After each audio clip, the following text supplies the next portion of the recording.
Hello YouTube, this is Morgan Airspeed Prime here with my next Star Wars video. This is going to be my review for The Mandalorian Chapter 7. And yeah, this was a really good episode. I think everyone is going to be very happy with this one. Because obviously the complaints with some of the recent episodes have kind of been that like, oh, they're a little standalone. When are they going to get to the plot? When are they going to connect everything together? Well, this was the episode that did exactly that. You sort of knew they were going to do it from the way they did the recap of like, they're kind of doing this kind of slightly out of order, and they're like really focusing on some of the earlier episodes, Cara Dune in the recap, Queel and so on. And yeah, immediately then opening up the episode with the Mandalorian reading the transmission, well, listening to the transmission from Grief Karga about this kind of proposition that, you know, the Imperials that you stole the child from, basically, have taken over the town from that episode. And that means that the Bounty Hunter Guild there can't really function properly because the Imperials are in control. So we'll make a deal with you. We'll kind of call off the hunt for you and the child if you can, you know, free us up again. If you can be the one to take out the client and basically get rid of the Imperials. It's a great... It was just a great setup for a plot of like, they were always going to need to come up with some sort of a plan that ultimately frees up the Mandalorian and the child to like not always have to watch their backs.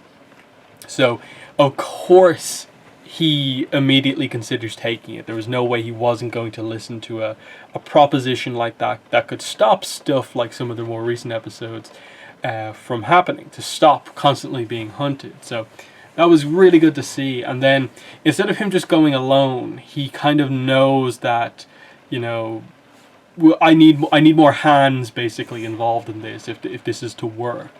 So he gets Cara Dune on board, and he brings Queel in as well.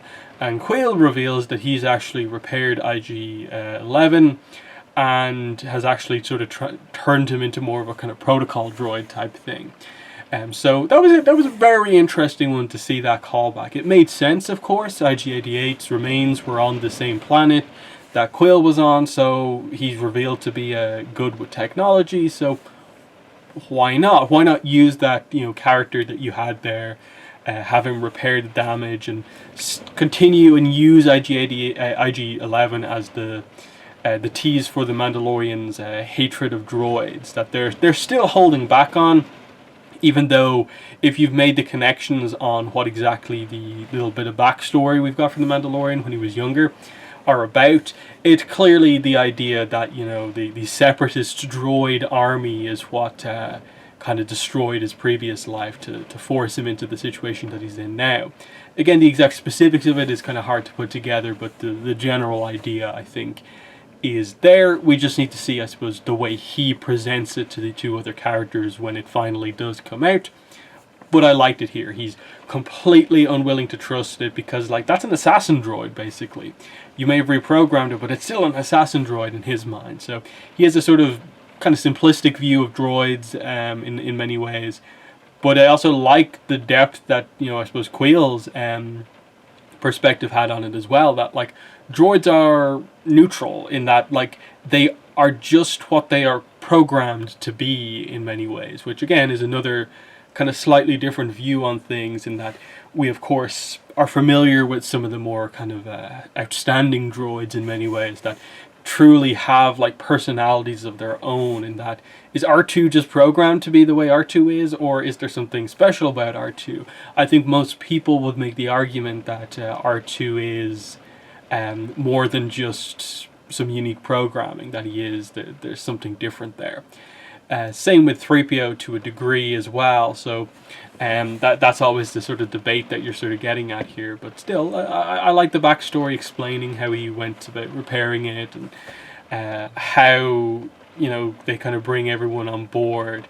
Of course he's going to bring Cara Dune, and it makes complete sense, but there's the setup of like, if I'm kind of spotted in a kind of Republic place or anything like that with me, I could get into a lot of trouble here, because she's kind of trying to stay out of things as well.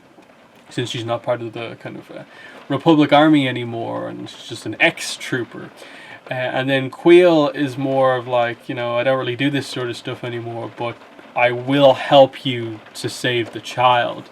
And especially when he reveals his sort of backstory of like, he used to sort of work for the Empire, but it was because he was forced into slavery, and it was only his work, his skill, that just over the years he eventually sort of bought himself, like earned his way out of that slavery, and just wants freedom now. And that's in a way why he's trying to help the child, that the child shouldn't have to live a similar type of a life, you know, just constantly being hunted. So you get why he gets behind it as a personal reason for him wanting to help the child. And in the end, like, a lot of this episode is about the different characters beginning to like learn to really trust the child in so many ways, because once they arrive there at the meeting point, and we get like Greef Karga and the other bounty hunters, you get the attack from those kind of dragon bird things, and Greef Karga is injured during all of that. And this is where we get the big moment. This is the setup from, I think it was the second episode, where I did in my review of episode 2 basically say, was the child trying to heal the Mandalorian, but the Mandalorian kind of brushed him away? And immediately the second you saw Greef Karga with the cut open arm and Baby Yoda kind of walking over, you knew exactly what they were going for. Force healing.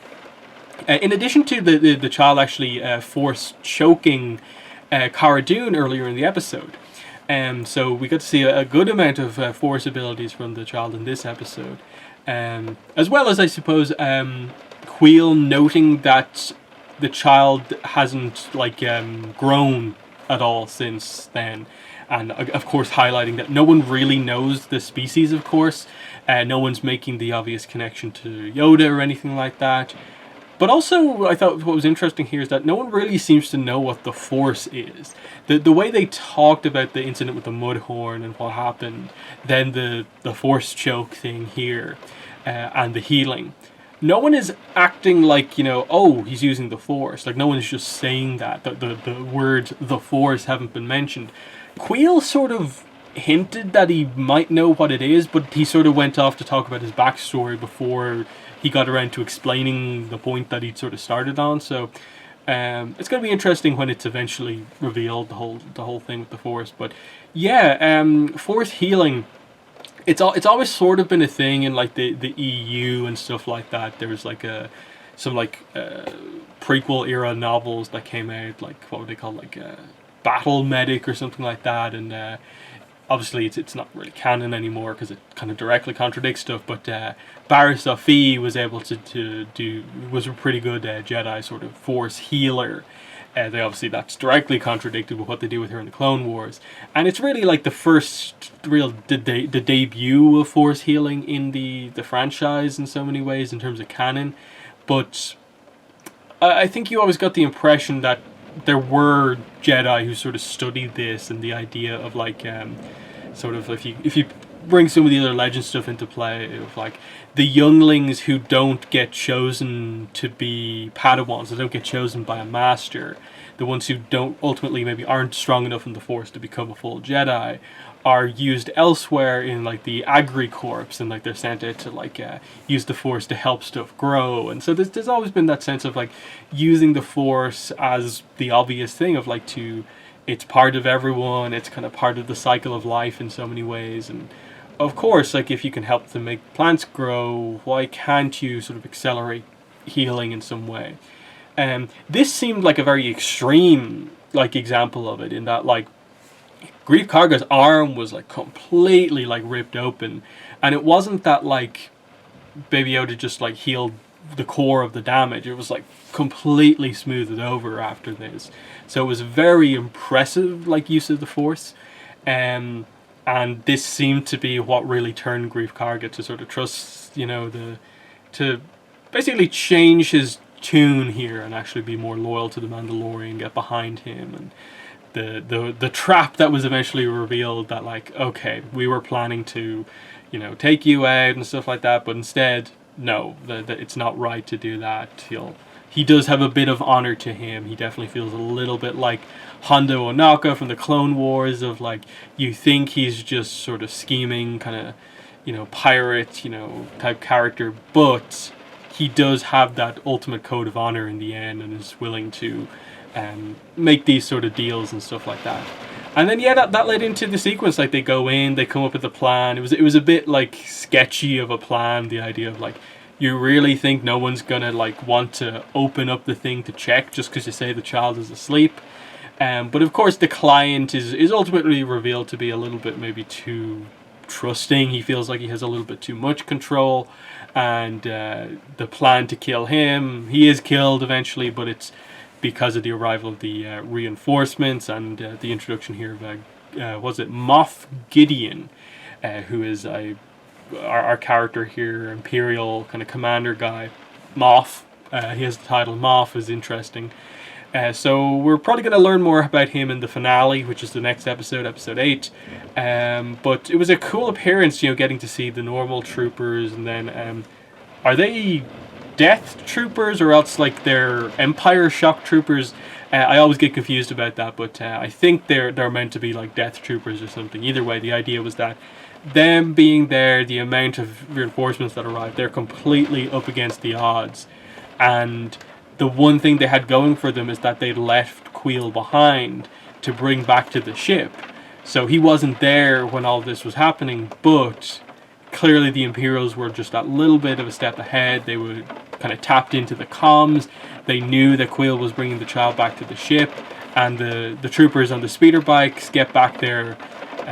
I managed to catch up with Queel before he gets into the Razor Crest. So tragically, unfortunately, we get the death of Queel in this episode, and it was a really impactful kind of death, because he went from being a character where you're just kind of like, oh, he's only in that episode. Oh, he was interesting, but cool, fair enough. Reintroduction. Oh, he's part of the crew. Great. He made the droid. He's part of the series once again. And then they shockingly, kill him. It kind of happens off screen, and it is cut to the fact that the child is taken. There's Queel dead with a smoking blaster hole. It's unexpected, because like, we've had a lot of characters be killed here. There's been elements of like brutality with the amount of like characters who have died, but this was just the first time we've really seen one of our kind of hero good characters go down. Like a result directly of like the Mandalorian bringing him on board. The fact that we learned his backstory in this episode about how he got himself free, and now he's been gunned down here trying to protect the child, and the child has been captured. So it's going to be an interesting finale to see how exactly it all plays out, in terms of like, are they going to end on a kind of cliffhanger to set up season 2, or will they more end this in a more neutral position of like the fugitive chase scene stuff is over, but there's still a little bit more other stuff to kind of come into things, depending on how it goes. Like, will Cara Dune be sticking around as part of the crew? I'd like to see that. It probably would be a helpful thing to just have a few more characters around and see what they do. And then I think probably the thing that's probably the biggest setup for the finale will this be where they reveal something about the child? Something of interest? Because like Moff Gideon teased the idea that he knows a bit more than he said so far. Just like, you don't know how valuable this thing is to me. You don't know what it is that you have, or what it is.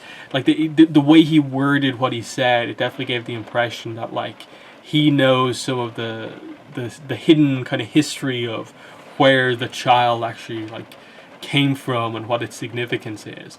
Now, the healing obviously immediately makes the child like a much more sort of valuable thing. If it can just heal like that, and if you can teach it to do that maybe on command, that is a very notable thing, to just be able to heal with the Force on that like strong of a level. So that was definitely a big reveal. But ending the episode with the tease of like the apparently a big battle about to happen.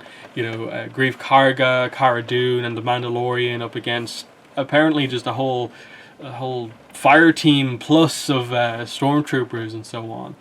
there's no way they're going to be able to get out of this unless we potentially see the arrival of like the other Mandalorians could arrive. There's potential for stuff like that, because like we're on the planet, but have they left?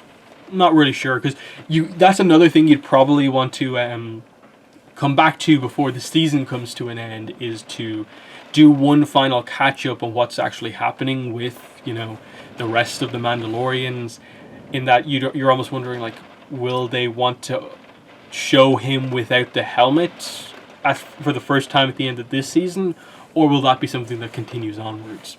A lot of the obvious sort of questions based on the setup of, like, will we get more of his backstory in the final episode? What exact way will they go? But overall, great episode. Huge moments, connecting everything together. Finally, we have a bit more of the plot, more new characters introduced, big things happening, exactly what you wanted. So hugely positive on this episode of The Mandalorian. But yeah, that's been the video. Thanks for watching, and bye.